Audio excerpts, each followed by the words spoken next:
What's up, YouTube? This is TheJBSmokes, and I'm coming at you again from the office, making another video.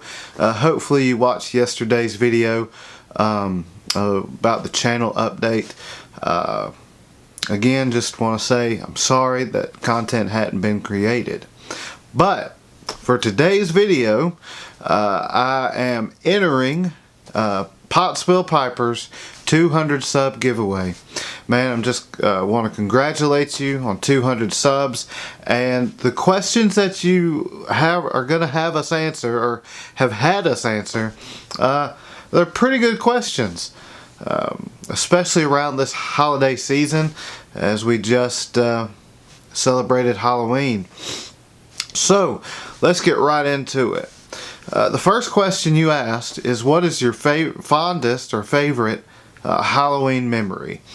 In all honesty, I don't really remember that much about Halloween. I mean, I remember when I was a little kid, we'd go, once we went to the YMCA, we went to the mall in town where I grew up, and that's basically it. I never really did house to house, but I did do something every year. It seemed like we would watch Thriller on VH1 or something like that. Seemed like Halloween night they had Michael Jackson's Thriller playing all night long, and it just really got me in the mood for Halloween.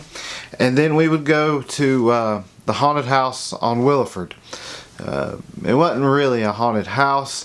This person set up tons of stuff in their yard, basically had their family members scare people and just do stuff in their yard, and it really was a good experience. I remember even one year we went over there during the day, and we got to actually know the people that set this place up, and it was really cool to see the different things in the daytime, because at night you just see the scariness of it, but in the daytime you see how they set it up to get what it is at night, or to turn it into what it becomes when darkness falls. And so that basically is one of my fondest memories, because it happened almost every year. The second question you had us to answer is, what is the most scariest thing that has happened in your life, but then later you look on and it's kind of funny? And you said you didn't want, like, oh, I almost died. Well, oh, I almost died. That is the scariest thing that ever happened to me.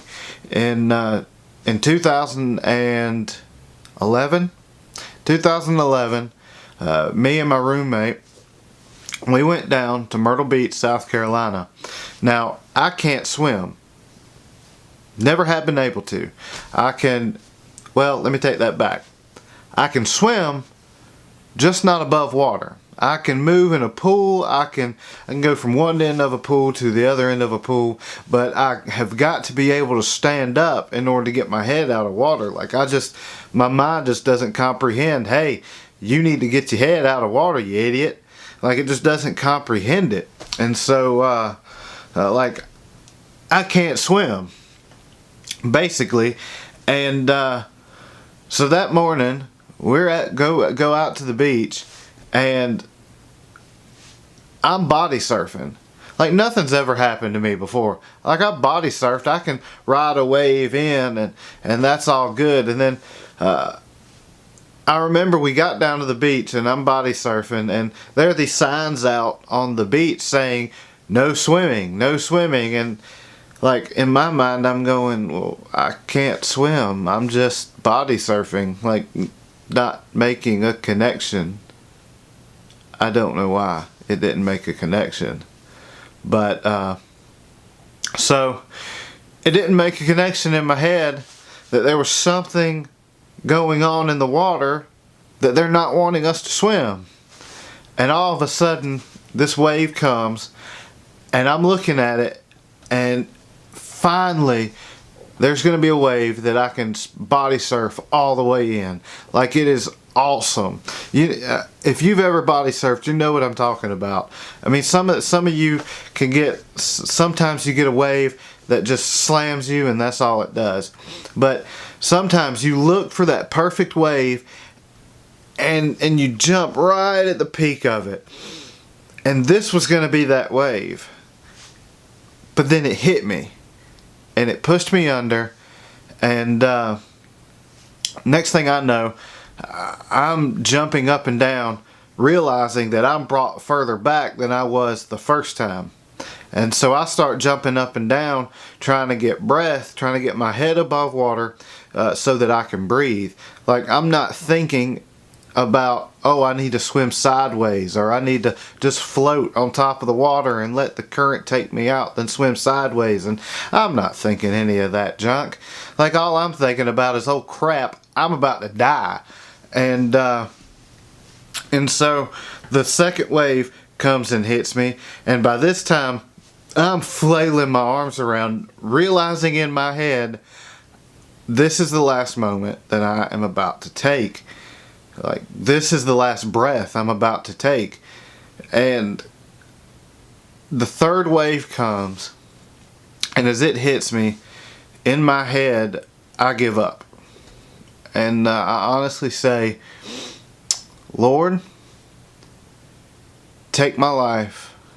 If this is the last moment, I'm ready to see you. And I honestly thought that that was it.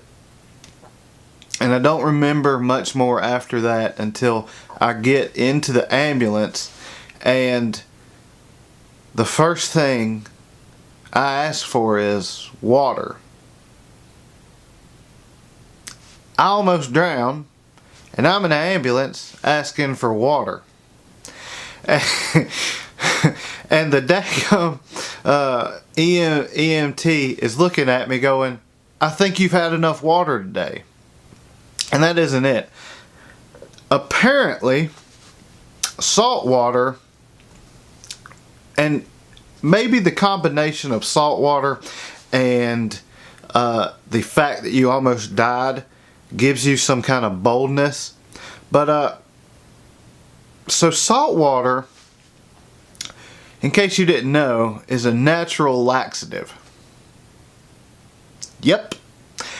And it works. And it works really good. And you can't hold it. And so we get to the hospital, and I'm like, listen, I gotta go. And they're like, oh, wait a second, just hold it. And I'm like, I can't. And I didn't. And so next thing I know, there's this woman wiping my rear end. And the first thing I say to her is, I guess this means I can't get your number.